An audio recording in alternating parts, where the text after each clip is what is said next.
ओम शांति। आज 6/12/2023, 6 दिसंबर 2023। मीठे बाबा के मधुर मुरली का मुख्य सार है।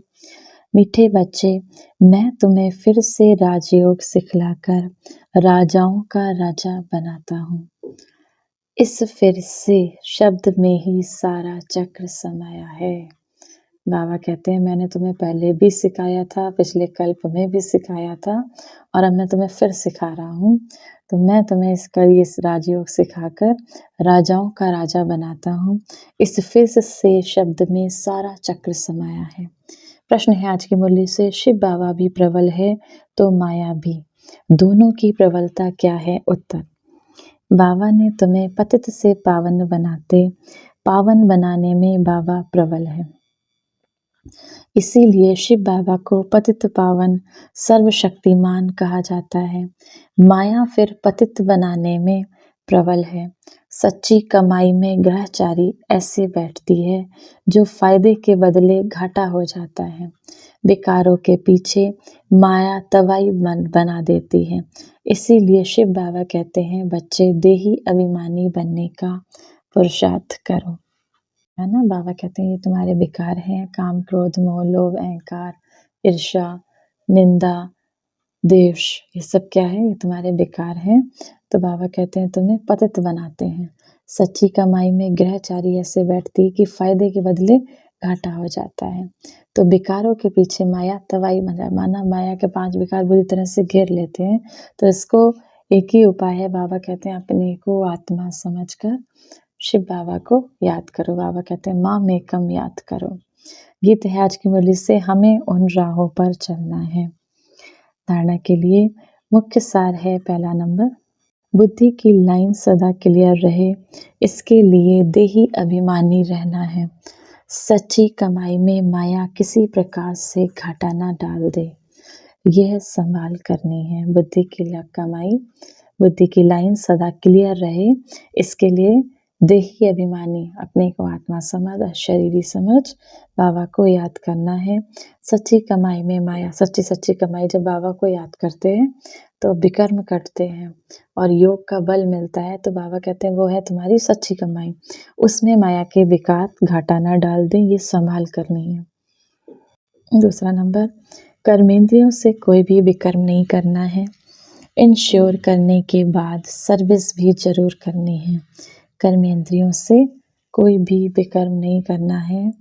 इंश्योर करने के बाद माना अपना मन बुद्धि संस्कार सब शिव बाबा को समर्पित करने के बाद सर्विस भी जरूर करनी है। बाबा के सुरुद्र ज्ञान यज्ञ में कुछ ना कुछ, चाहे मन से सेवा करें, चाहे तन से चाहे धन से, किसी भी स्वरूप में बाबा कहते सेवा जरूर करनी है। वरदान है आज की मुरली से, माया को दुश्मन बनाने के बजाय पाठ पढ़ाने वाली सहज योगी समझकर एक रस रहने वाले माया जीत भव। माया आती है, विकार आते हैं आपको पाठ पढ़ाने के लिए। क्रोध का विकार आया तो माना आपको पाठ पढ़ाया कि आप कौन हो, आपका स्वधर्म है शांत स्वरूप आत्मा। इसीलिए बाबा कहते हैं आप घबराओ नहीं। उस समय आपको याद आए कि मेरा स्वधर्म है, मैं शांत स्वरूप आत्मा हूँ, तो पाठ पढ़ लो। कभी सहनशीलता का, कभी शांत स्वरूप बनने का पाठ पक्का कराने के लिए ही माया आती है।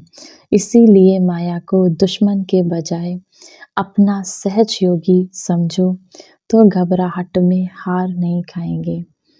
पाठ पक्का करके अंगद के समान अचल बन जाएंगे। कभी भी कमजोर बन माया का आह्वान नहीं करो तो वह विदाई ले लेगी। कभी ये मत कहो कि मेरा तो ये विकार है, मेरा क्रोध का संस्कार है, मेरा अभिमान का संस्कार है। तो बाबा कहे कभी इसको अपना संस्कार ना बताओ, ये है रावण के संस्कार। तुम्हारे संस्कार है प्रेम का, शांति का, सुख का, आनंद का, ज्ञान का। तो ये हमारे संस्कार हैं। तो बाबा कहते हैं कमजोरियों का आह्वान नहीं करो तो माया विद्यमाना विकार विदाई ले लेंगे। स्लोगन है आज की मुरली से, हर संकल्प में दृढ़ता की महानता हो तो सफलता मिलती रहेगी। हर संकल्प में दृढ़ता, माना दृढ़ संकल्प लेना है, हमको ये करना ही है। तो बाबा कहते हैं दृढ़ता समाई हुई हो तो हर कार्य में आपको सफलता मिलेगी। आज की मुरली से सम्मान का अभ्यास करेंगे। मैं शांत स्वरूप आत्मा हूँ, शांति की किरणें मेरे मस्तक से निकलकर इस पूरे संसार में फैल रही हैं। बीच बीच में इसका अभ्यास करेंगे। मैं शांत स्वरूप आत्मा हूँ। 1 मिनट के लिए शांति के सागर परमात्मा की याद से अपनी बुद्धि को कनेक्ट करेंगे। ओम शांति। मैं आत्मा परम पिता परमात्मा शिव बाबा की संतान, इस संसार को पावन बनाने वाली पवित्र आत्मा हूँ। परमात्मा की याद के झूले में बैठी मैं आत्मा अपने मन बुद्धि को स्थिर करती हूँ परम धाम में। शिव बाबा से 7 गुणों की किरणें निकलकर मुझ आत्मा में समा रही हैं।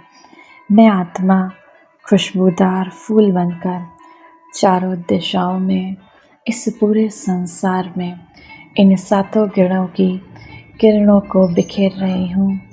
हर आत्मा निर्विकारी बनती जा रही है, पावन बनती जा रही है, पवित्रता से भरपूर होती जा रही है, सुखी होती